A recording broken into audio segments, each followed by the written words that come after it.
Hello, I'm Wendy Purcell, and it's really wonderful to have you all here in this ISCN members webinar. Today's session builds upon the ISCN conference session that we held back in June, and that featured some of the authors from our upcoming book, and that's the Bloomsbury Handbook of Sustainability in Higher Education. You can actually watch that event on the ISCN website. We had such kind of great feedback from that session that we agreed to develop with ISCN this three-part dialogue series based on the book and featuring some of the other author teams. And so this session is based on student leadership, community and entrepreneurship for sustainability. So before we hear from our expert panel, let me just tell you a little bit more about the book. So it's the Bloomsbury Handbook of Sustainability in Higher Education, and we've really positioned this as an agenda for transformational change. The book itself comes out next year, February, we're told. And so this is very much a sneak preview on some of the content. So my co-editor is Janet Haddock-Fraser, formerly of Manchester Metropolitan University, now emeritus professor there. So the premise of the book is very much that universities per se and higher education in general are essential to catalyse and action the transformative change needed for sustainability and delivery of the SDGs. So that's the kind of the kind of premise, the argument that we present. And what's really, I think, special about this handbook is that we have a huge number of authors drawn across the globe. So we have 65 authors, 30 different universities and higher education institutions, a suite of 24 different chapters, and lots of different countries and different contexts, different institutional archetypes represented, and obviously the stories and accounts of many millions of students represented through the innovations that are captured by those chapter authors. So we organised the book into two parts. The first part really focuses on how, in adopting sustainability at an institutional level, how that institution starts to become change. So it's reacting and responding to activities beyond the academy, but it becomes change through engagement with sustainability. And the second part is really how a university working with sustainability starts to really affect change beyond the institutional walls, beyond the institution itself, and really becomes part of amplifying and affecting change as a change agent as an institution. So there's kind of two parts or two sets of suites of stories to the book. Now, what I wanted just to introduce here, and then we'll find that illustrated through our discussions, is we distill out 10 points really as part of a transformational journey from the book, from the content among those 24 chapters, those 65 authors and those millions of student stories. And I think the key thing is that each institution is arriving at this agenda in its own way. The sense of context, the sense of place really does matter. And therefore it's important that we don't have a kind of sense of a one way, and this is not called a good practice guide of how to do it. These are stories that you can learn from and actually draw in to your institutional context, to your sense of heritage, your sense of place, the kinds of things that might work in your institution. The mission really matters, leadership matters, as does strategy. And clearly the focus of our session today is how students are really influencing this agenda and being agents of change themselves.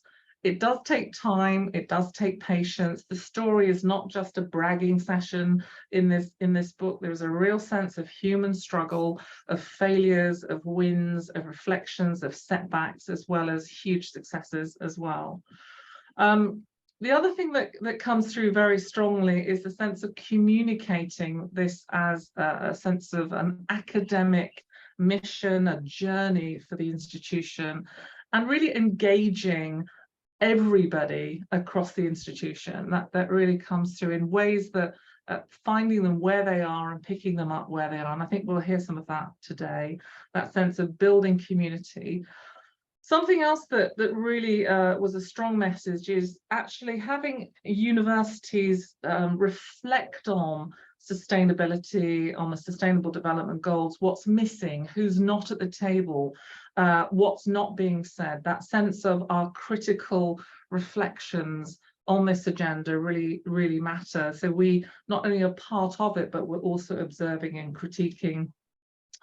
Size in terms of size of initiative, size of institution, really doesn't matter. An individual faculty member can have agency within their classroom and can have profound impact, as well as whole institutional strategic impact. And then clearly, as you would expect, higher education and universities really do matter when we come to look at this.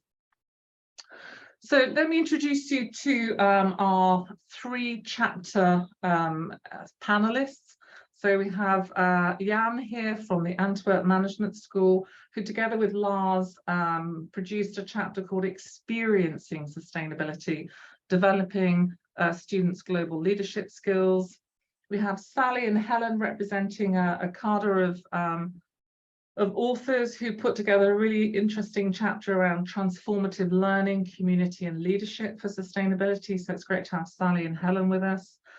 And then we had Frederick Kakembo, who produced a chapter on universities and green innovation, focusing on entrepreneurship in Uganda. Unfortunately, Frederick's not able to join us, and he's represented very ably by Brian Kakembo. So we're delighted to have Brian with us. So please post your questions, comments in the chat. Please reach out afterwards, engage with ISCN. This is a members only webinar. So now what I want to do is to introduce our first panelist and invite Jan to, I'll stop sharing, to invite Jan to join us. So that he can get set up. So as I said, Jan produced, together with Lars from the Antwerp Management School, a really insightful chapter called Experiencing Sustainability, Developing Students' Global Leadership Skills. So Jan, do you want to take us on? Yes, very much. Thank you so much, Wendy, for the introduction. Hello all, very happy to be here and thank you for the invitation today.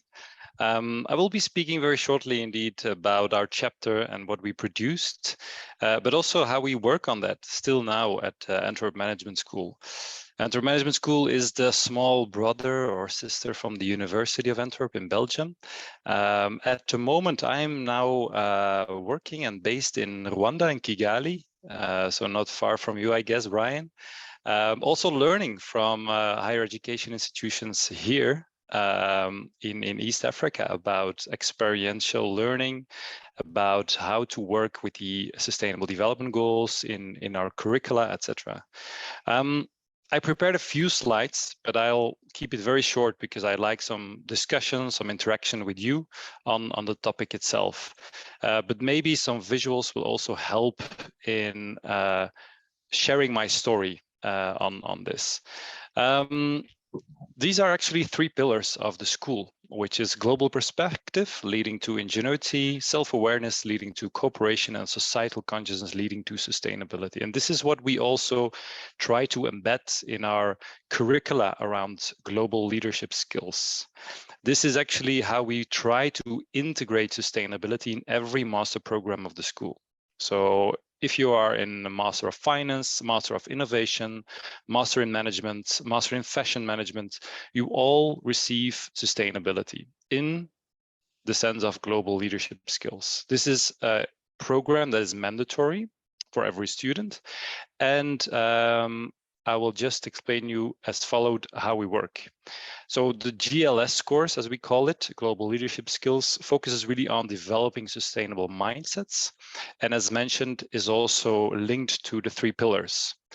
When we start the GLS course on the onboarding days, every student receives 1 day on self-awareness, really working with each other, experiencing the topic of self-awareness, but also another day on global perspective and a 3rd day on societal consciousness. So this is how we start our academic year.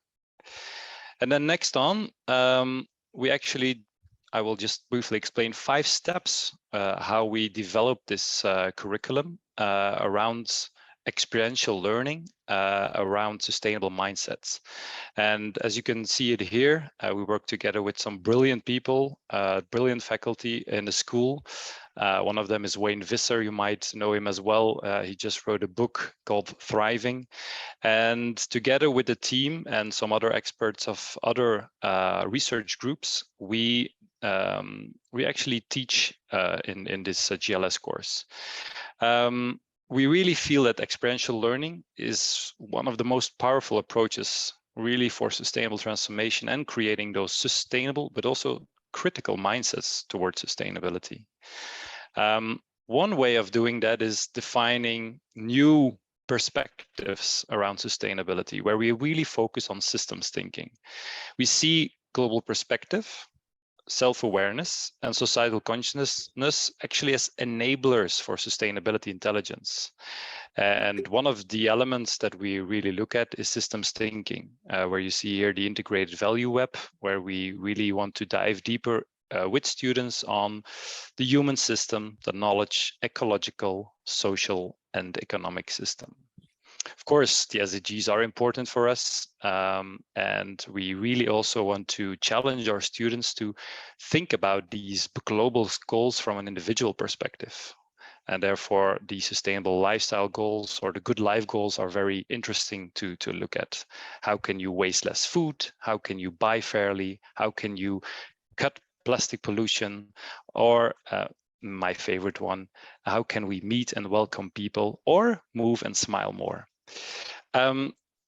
Second one is to get networked with peers. And we had to be very creative during the COVID pandemic because we needed to get some distance. And so on the right picture here, you see that we work very creative in getting that distance right. On this seminar, we really focus on self-awareness. And this is actually where a lot of students in the beginning of the academic year get to know each other, get to know the faculty, and get to know really the deeper idea of the GLS course. I'm moving a little bit faster. Third point I want to mention here is getting mission driven with action learning projects, really also related to the global perspective. So after the onboarding days, after some lectures, after the seminar, every student will get mixed in a group of 5 to 6 people with different backgrounds, different master programs, and they have to work on an action learning project where they really need to create action, create impact on a project related to the SDGs. And you see magnificent ideas, real cool projects on every level. The idea here is to create impact and to engage with stakeholders also outside the school. Later on, they need to do a presentation around their achievements, but also how they measure their impact, how they manage their impact, how they reached out and engage with stakeholders. So that's the idea here. And then we also developed a GLS workbook, and this is a kind of a diary. So we don't look at it. It's not that we grade on anything like this, but it's really for themselves, with a lot of reflection exercises that they can do related to these 3 pillars. And then number 5, during the year, we have some exchange days related to GLS, where we invite companies, but also governmental organizations, other schools, nonprofits, to really exchange ideas around sustainability, around global leadership skills, having workshops together, etc. So these are actually the 5 points I wanted to mention. And of course, we want to manage and measure our impact ourselves as well. And we are experimenting with that. So if you also in this group have any ideas, how can we manage and how can we measure the impact we have with our curriculum so far, which is still under development, feel free to share it. Now we are experimenting with the positive impact rating for business schools. And the interesting thing about this is that students get the voice. Students rate how they see it, not any agency, accreditation agency, but students themselves, they can raise their voice. So that's about it. I'm happy to share anything else with you later. That was great. Thank you so much, Jan. I really appreciate that. And I think what is really strong about the chapter is the sense of kind of integrating it. You know, everybody has that experience, but the way that you've tied it clearly to the development of that global citizenship and the leadership skills of the students, you know, it's kind of a core asset of the students who have the experience with you. It's a really powerful chapter. So I want to move on, so we have lots of time for questions, to invite now Sally Randles and Helen Wadham of Manchester Metropolitan University, who are going to talk to us about their chapter on transformative learning, community and leadership for sustainability. I'm sure a number of the things that Jan said resonated with both of you. So do you want to move us on, Sally? Absolutely. Helen? Thank you very much, Wendy. And Helen and I are going to do a double act on our chapter, which is leveraging hope and experience and how we created an integrated model of transformative learning, community and leadership. I was going to talk, so we don't have slides, we thought we'd just talk. And I'm going to talk about the origins and the motivation for the chapter, and then Helen's going to talk about the conclusions and going forward, and how really we wanted to thank you, Wendy and Janet and the book for acting as a catalyst for us. It really inspired us to bring together our students and work with them. If I could start with the motivation around some key philosophical anchors. So we committed with our students, we did a call effectively to see who'd like to join us in co-creating the chapter and co-creating it with a big staff team. So there are 10 authors in the staff team and 12 students that we've named. So we gave a commitment right at the beginning to name all our students, because we were using a philosophy of cooperative inquiry and participative action research, and in that sense we wanted to make that really authentic and really involve them in it and involve them in the production of it and looking at drafts and working with us on it. So I think that was really important. The other anchor is around care, and using Andrew Sayer's idea of collective care and lay normativity. So we started our journey, which was actually a very simple methodology of 9 online evening meetings. And we didn't know it at the time. A lot of this was very emergent, but it just came at the opening of lockdown for us. And what we didn't know until the end was the students said that during a time that was quite distressing and quite traumatic for them, they found these meetings which were intentionally very, very personal, friendly, and our aim was to flatten the hierarchy between staff and students, and that was really key to it. And they said that during a traumatic time, all the things we did, like film nights and speaker nights and the actual action research that we did with them, helped them through a very, very difficult time during the pandemic. So that was a major transformation that we felt we had with them. And the other was that we managed to flatten that hierarchy. So at the beginning there was a sense of, you know, who speaks on the teams and, you know, who goes next and what order. And by the end, it was, you know, complete respect for everybody, and everybody just spoke up and came forward. And quite often we were absolutely in awe of the leadership that the students showed us in areas of knowledge that we didn't have. So we started the process by asking everybody to share their stories of their journey to sustainability in whatever guise it might be. And one of our alumni now was working on regenerative agriculture, and his knowledge around that subject and his story around that subject absolutely blew us away as a staff team. Another worked with schools on as a mentor for disadvantaged children in schools. And again, his experiences and his stories just blew us away. So from the very beginning, there was this sense of inverting the relationship between staff and students and giving them the space for themselves to come forward. So in terms of the data that we used was the recording of those 9 meetings, really, and how they evolved and how they emerged. And our kind of contribution was that transformative learning, community and leadership aren't separate abstract ideas as they sometimes sit in the literature, but they are experiential, and they are interdependent, and they feed off each other. So transformative learning is part of transformative community. We learn in communities, and transformative leadership, in the way that we developed as a collective endeavor, has really taken us on. So we didn't know it at the time, but we formed a staff and student sustainability group, which is still very much in action and doing a lot of activities now and leading a lot of activities. So everybody kind of passes the baton to each other and draws on different skills, and that's still ongoing now. So that's a point where it's nice to hand over to Helen, who's going to talk more about where we got to at the end of the chapter and where we've been going forward with it. So we'll just pass over.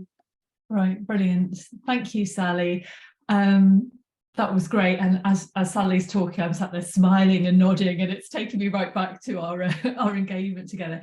So Jan's kind of opened the floodgates by putting up some pictures. So I'm just going to cheat and do the same, just to give you a sense of what this looked like.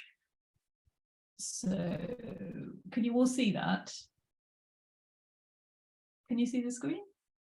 Yeah. Yes. Okay, brilliant. So this is the people that we're talking about essentially in our book chapter. So there's some of us anyway. So you can see it's quite sort of diverse in terms of who's who is participating. This isn't everybody, but it gives you a sense of the variety of people there. So we concluded our chapter with some ideas for action. So I thought I'd just sort of give you 3 ways in which we kind of lived that ourselves. We were sort of saying to people, this is very much a starting point for practical action. So these are 3 of the things that 3 of the ways in which we took our own advice, essentially. So the first thing that we did was that we organised an Action for Sustainability festival. And again, as Sally was saying, the students really took a very key role in that. So it was an in-person opportunity to connect and share. And what was lovely about this event, there's just one picture there from when that was going on, was that for some of our staff student sustainability group, it was actually the first time that they'd seen each other in person. So there was lots of screaming, lots of hugging. It was a really fantastic event that came off the back of our working together on this chapter. So that was lovely. And actually what you can see in this picture here is some of our students looking at some posters that were on display from some Mexican colleagues that we work with around our own research. And you can see from the photographs that the sorts of things that they were engaged on were very similar to what our own students were engaged on. So it was just really lovely to kind of have that opportunity to share that with them and for them to see what was going on elsewhere in the world, particularly after this really difficult time. So that was the first thing that we did. A second project that we put together was around animal rehoming. So again, this was very much led by the students. They were researchers themselves. That we all went out into local community organisations who rescue and rehome animals, particularly dogs. Again, it was very much a kind of reacting to the pandemic kind of context. How were they coping with changing patterns of dog ownership that came around as a result of the pandemic? So that was our second project, and there's one of our students on the left there. Yeah, I think you could guess that that's where she was doing some interviews. And the third project has been what we were calling a community tree planting drive. So again, we're all sort of out in the air planting some trees there. It was a lovely way to bring together the students, the staff, and members of the local community as well. So those are just kind of 3 of the initiatives that have come very much in the interest of the students themselves, supported by us to kind of do those in practice. So what we've felt, those 3 things together, and so the practical projects, but also our experience of working together on the chapter, they all sort of showed the power of the group, if you like. We're a really massive organisation at MMU. We're one of the biggest universities in the UK. What we saw through working together is that, you know, picking up on your idea earlier, Wendy, of about whether size matters or not, and that even in a big institution, by bringing people together, you can really make a difference. And the other thing that we kind of learned from the chapter and these practical initiatives is the power, what we were calling the power of slow, that it was actually 2 years to kind of get the chapter written and to start engaging on these practical projects. And again, that very much kind of mitigates against the, you know, pressures that we're all under, the short-termism sometimes that we can all be victims of. And so we sort of thought this gave a really nice example of the way that sometimes, you know, slow and steady can can win the race, if you like. So, you know, it kind of shows what you can do if you sort of put your mind to it and you spend some time on it. So hopefully that's given you a bit of a flavour of not only how we wrote the chapter, but what we've done subsequently as well to kind of bring you up to date. That's perfect. Sally, Helen, thank you so much. There's so much rich discussion there I'm sure we're going to have when we move into our discussion, but you know, really powerful messages about the connectedness of the students in the community. That was something that really came through, how much they were bringing back to you new insights from their experiences, their lived experiences of being out in different kinds of communities. That really came back. And I loved when Sally was saying about flattening the hierarchy again, you know, just really a kind of supportive group who are really spent a lot of time together getting to know each other and building that trust that allows you then to move on to these scalable kinds of practical sustainability projects. So it's a remarkable chapter. And talking of remarkable chapters, let me now go to Brian. And thank you, Brian, for stepping in for Frederick Kakembo, who is unable to be with us today given a family emergency. But Brian, I know that this is the story of the university, Ndejje, and I'd love for you to talk to us a little bit about the insights in the chapter around universities and green innovations, and really the focus on entrepreneurship in Uganda. There was just very powerful, impactful examples. So Brian, do you want to take us on and give us some insights into the chapter? Oh, yes. Can you all hear me well? Yes, perfect. Oh, yes. So Dr. Frederick wrote this chapter basing on existing projects that we've been doing within the university and also outside the university.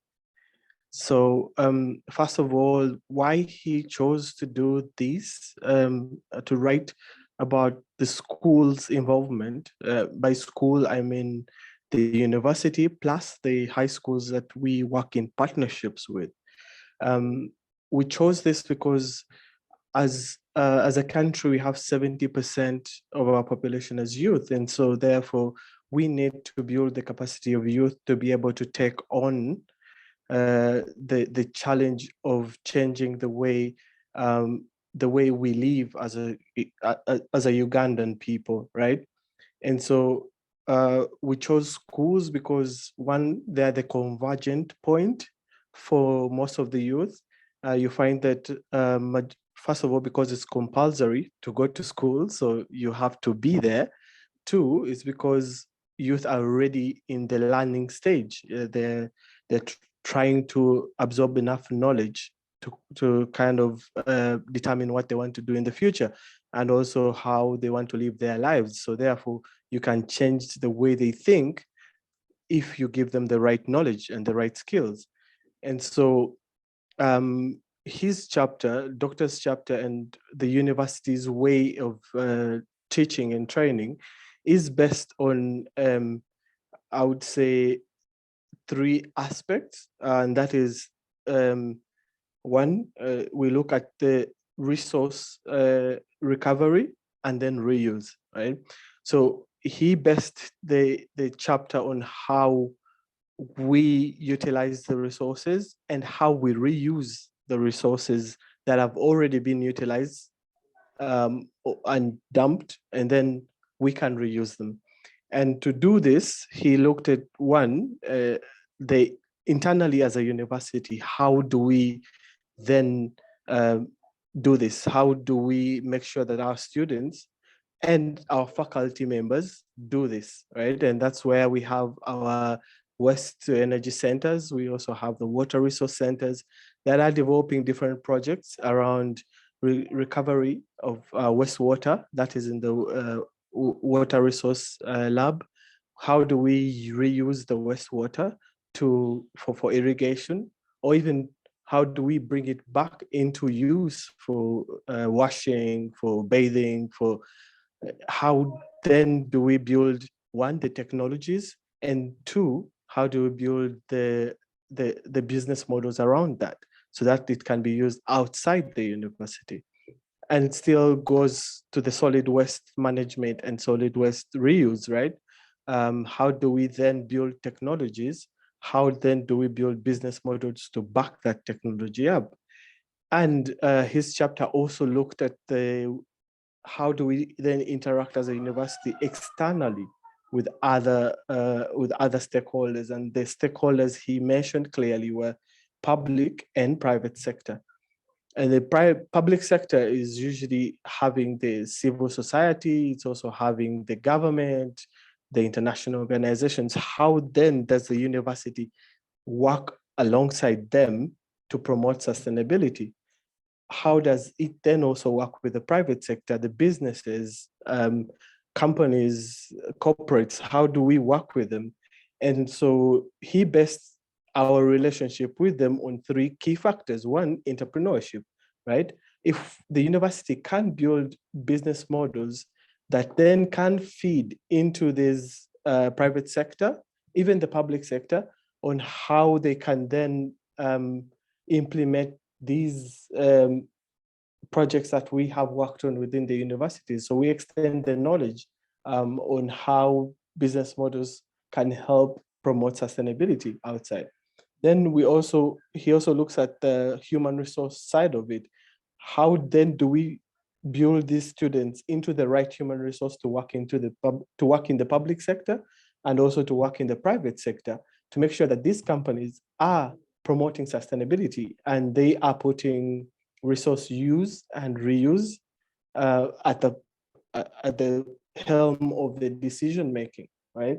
And then he also based on technologies, right? Universities do a lot of research. We are basically a research institution.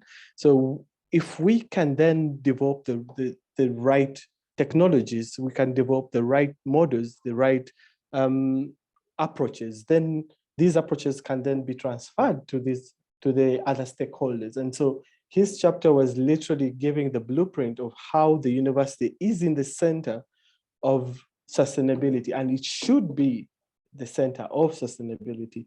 And then if you get these two stakeholders, right, the public and the private, then that's the way we move into the grassroots communities, or even all the communities, right? This is how we then move into the communities. So work alongside the private sector, the public sector, and then come into the communities where then the citizens live and say, we are coming to do an awareness project. And we have partnered with a corporation, like a telecommunication company. We have partnered with the local government, and that's representative of the public sector, and then the academia, which is our university. And then we're bringing you this product or this knowledge to be able to help you avert a certain health issue, probably, right?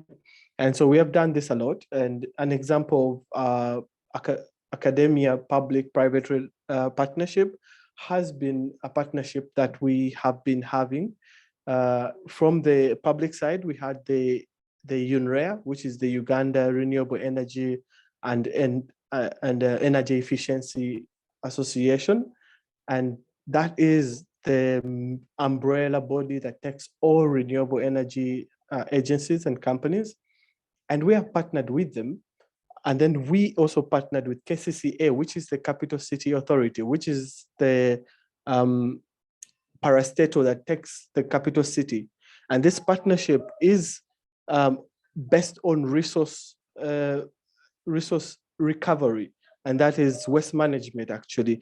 So we are developing structures, technologies, and then models around how we can manage the waste within the city, because our city produces a lot of waste, and this is not well managed. It's just poured in landfills, and this has to be stopped. And so we, as a university, are developing the right models and backing that up with technology. And then the public partners are coming in to bring the resources, right? And then we have the private companies joining us, like MTN, which is a telecommunication company, coming in to say, yes, we have corporate social responsibility budgets. We can also bring in some resources. And so this is really, really helping us to propel sustainability. And how it links back to our university is that this project is taking on most of our students, right? So we are pushing these students to do their internships within these projects, to do their projects, design their final year projects within such a project, right? A mega project. So you find that a student that will come out of this university with such knowledge and practice, which brings me back to experiential learning, they're going to learn by experience on how to build models and how to implement them and how they worked or they failed. And so that will build the right citizen for the next generation. I will close from there and then push it into the next discussion. Thank you. Perfect. So Brian, that was a perfect summary of what is a great chapter. So I think the story from Ndejje and the work that's gone on there is really, really inspiring. And I think it illustrated a couple of things that came through very strongly in the book. One was, not all transformational change needs to be a strategic kind of big bang approach. Here was a small scale initiative which built momentum, became amplified, the way that you described the partnerships coming in, the context with employability and the way it becomes itself self-sustaining, but also the way that the university managed all the different partnerships and the multiple stakeholders in the way you described. It's a really inspiring story. So I'm so glad that you're able to be with us. So that gives you an insight, I think, into just 3 of the chapters out of the 24. 3 of them we looked at in June, and we've got more upcoming. But now it's very much over to everybody in terms of comments, questions, reflections. I'll just open up, make sure that we're monitoring the chat or the Q&A. So please, if you have comments or questions or reflections for our expert panelists, then please unmute. I think there's enough of us here that we can unmute and ask a question, or if you'd rather pop it in the chat, please do so. We're monitoring the chat as well.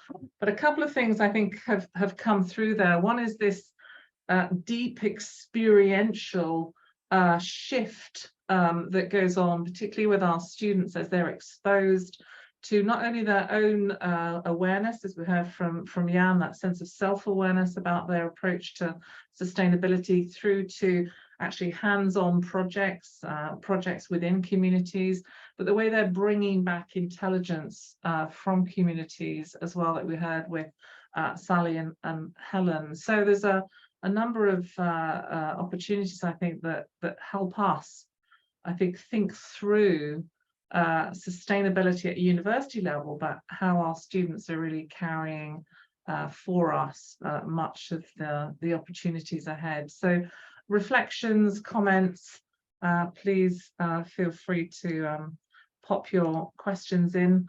And also on the panelists, if you have reflections or things that you wanted to reinforce having heard from your colleagues, please do.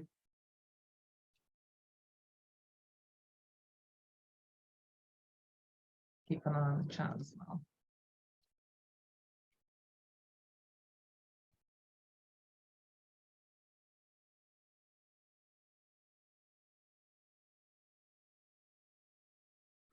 So Jack Spengler from Harvard University, hello Jack, nice to see you again, would like to know a little bit more about the positive impact rating that you mentioned, Jan. So maybe you could tell us a little bit about that. Yes, thank you. Yeah, thanks Jack.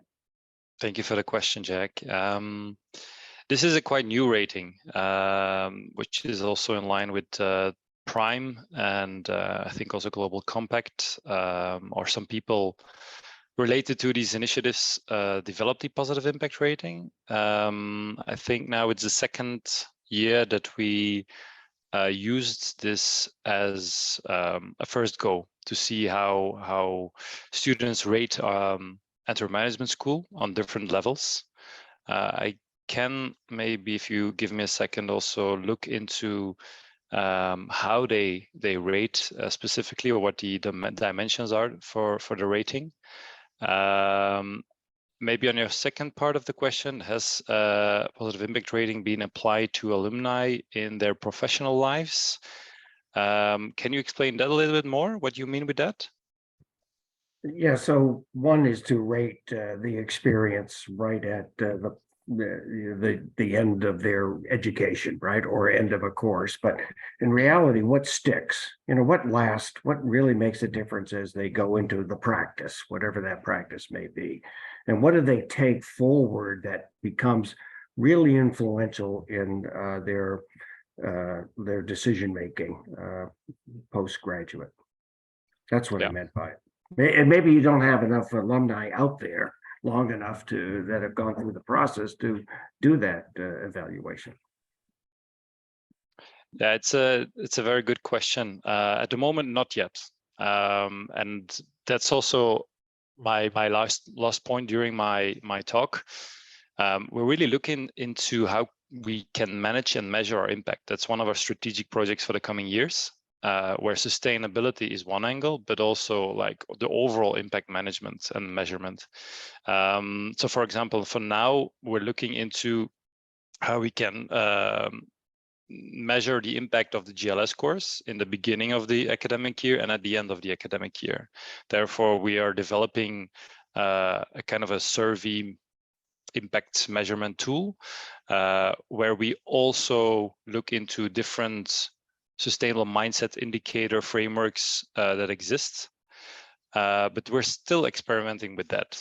And the next phase, and I hope maybe in the next coming years, it would be very interesting to also involve alumni in that, and where are they now in their professional life, and what is the impact of such a program on their personal and professional life, maybe even. So I'll take that definitely with me. Thanks very much. And I've got a great question here for Roddy. Hi, Roddy. Good to see you again.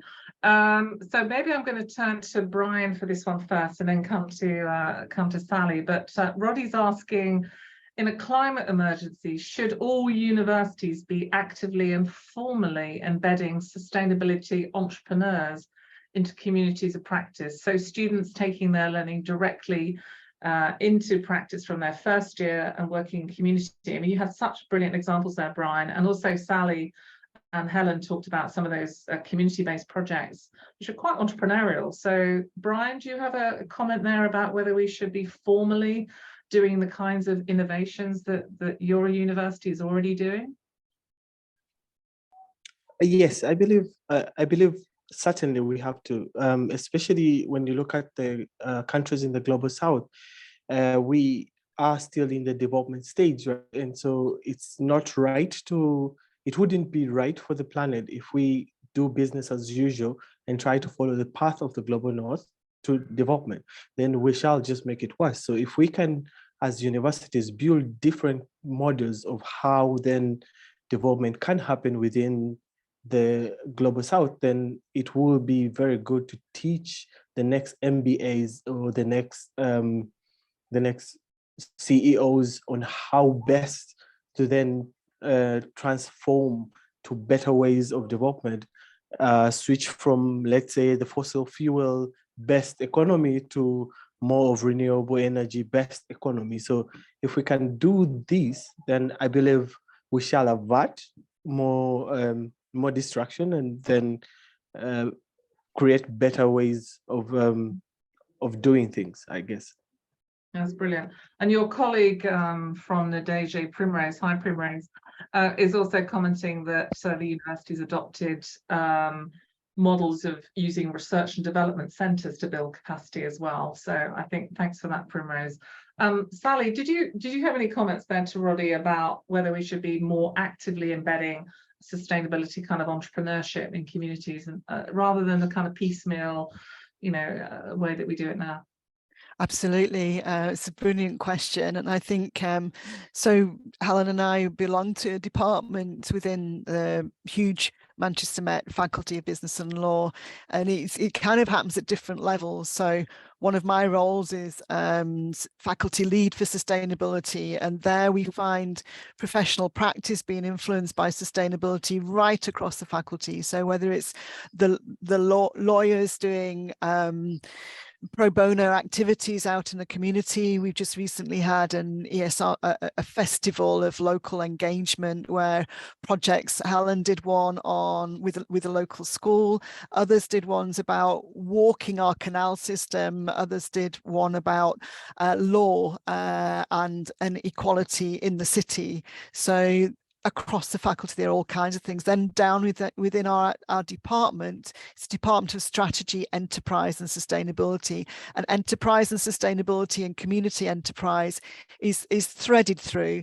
And I think it's very important how we design the curriculum.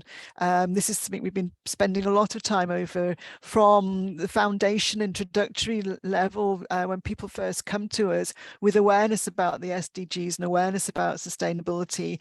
And building that through.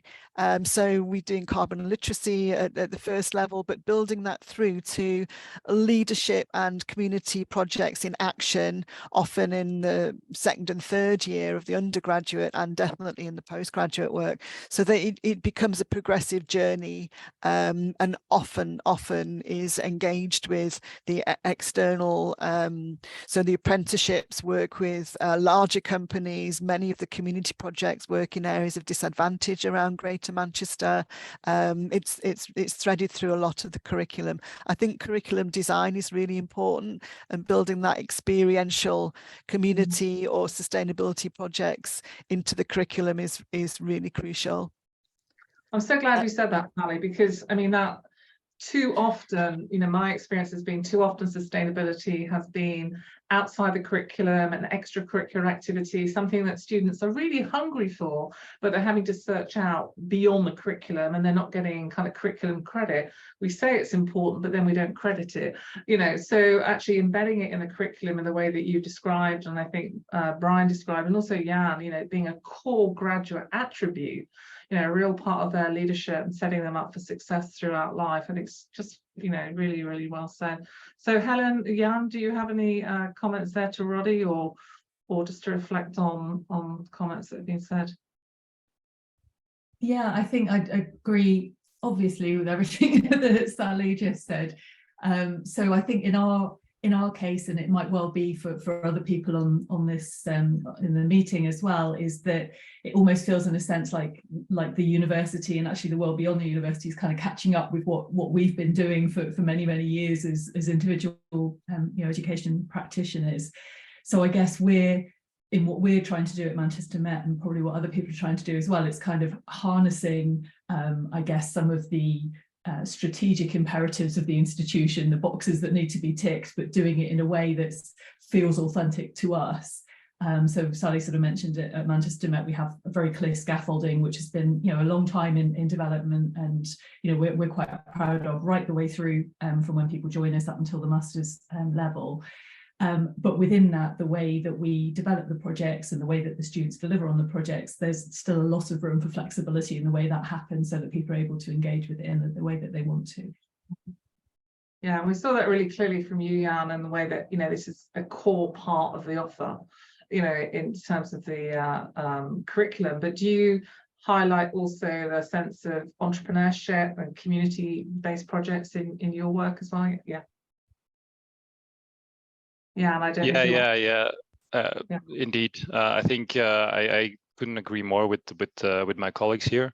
I think that's crucial, and that's why we also like it to call it action learning. And it's interesting because students nowadays also reach out to stakeholders, quite unexpected stakeholders. So, for example, there was a group who worked together with a prison in Antwerp, and so students are very innovative and very creative in how they reach out to communities, how they reach out to the city, the government, but also very local actors who are doing magnificent jobs in creating action on sustainability on many fronts, the planetary front, but also the social and other actions that they do. So I see evolution as well in the interest of the students in this topic. Yeah, me too. I just did a piece of work for an international group, and just saying that this is the biggest rise in terms of people seeking out sustainability programs, in terms of international search, you know, when people are looking for programs. So they really are, as you say, on it. Jack's coming back for a second bite. So please. There might be a second and third. This is stimulating conversation. Thank you all. And thanks for everyone who contributed to these books. But maybe I want to share my angst. And my angst is everything we're doing in higher education is too slow. I mean, you all are living examples of how to turn an institution that is rigid in many ways, right? And so I want to posit a question to you that, I mean, this Gen Z's the generation that you probably are dealing with in your schools are probably more media savvy than any of us, senior faculty, have ever been, right? So it is really, so one part of my concern is it's multiplying the impact, right? And multiplying the impact to give hope and give direction that people can participate in the changes that society has to make, right? So do you see evidence of this, and do you include media training, and whether it's EcoTalk or Instagram or any of the other media, are they really amplifying the message? Who wants to kick off? Jan, do you want to kick off? Ooh, very interesting question. I couldn't agree more, indeed, that it is going too slow, and sometimes I'm quite pessimistic about it. But let's keep a positive note. I see a lot of good initiatives. I'm also now into conversations with an accelerator group from AACSB on what are the competencies we need to actually install or integrate in our curricula. And one of these aspects is about just what you mentioned, like how can we create more, I like to call it an activistic approach. Is it through media or anything else? But maybe we need to have that more. I'm not sure. And what I also see, we are quite small business school. So in the sense that we can, that's the advantage, we can move a little bit faster because we have not too many students, and it's very interesting to go really in like deep diving with them on specific topics. And you see that, for example, we have the Master in Innovation and Entrepreneurship, where we challenge the students, but on the other hand, the students challenge us a lot. And they also see new opportunities, and they challenge us for learning new competencies, and then related to the Master of Innovation and Entrepreneurship, to really get their startup going and to create a massive impact. But I'll keep it here, and I'm also curious what the colleagues say. Yeah, so Brian, Helen, Sally? Yeah. I think that's a really, really good point.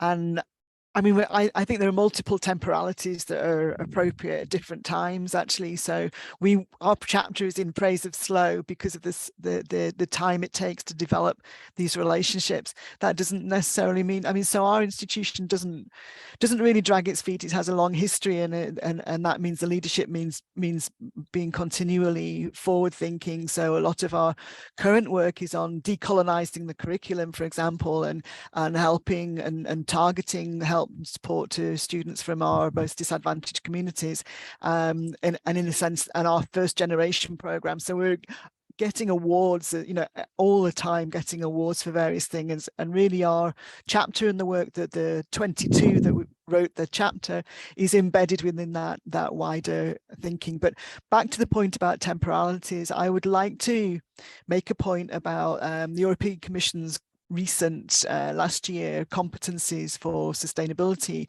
and there they look at values, they look at systems.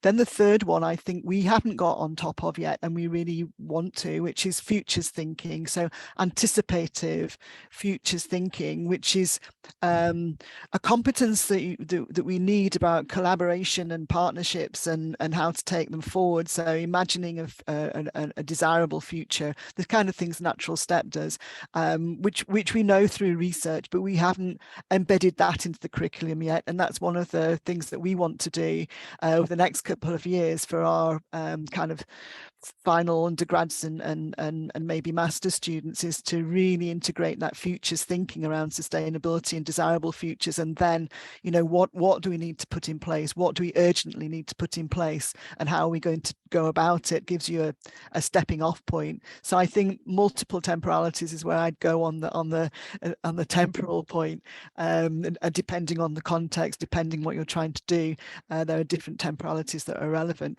And I think looking back, learning how to look back, absorb that history and how we got to where we are, making creative action, experiential experiences in the present, and going forward, using that going forward.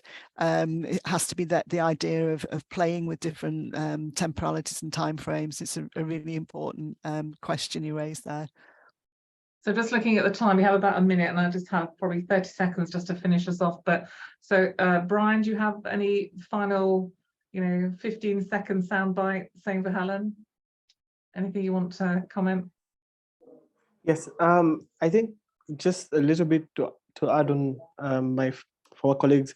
I think yes, institutions traditionally were slow in creating change, but then I believe now most institutions like ours, we have created different, like my colleague Primrose said, we have created different resource centers, research labs, the water, food, energy, and these are creating entrepreneurs who are now going out and creating award-winning companies that are actually doing this, right? And they're not just saying that they're doing it, but they're actually doing it.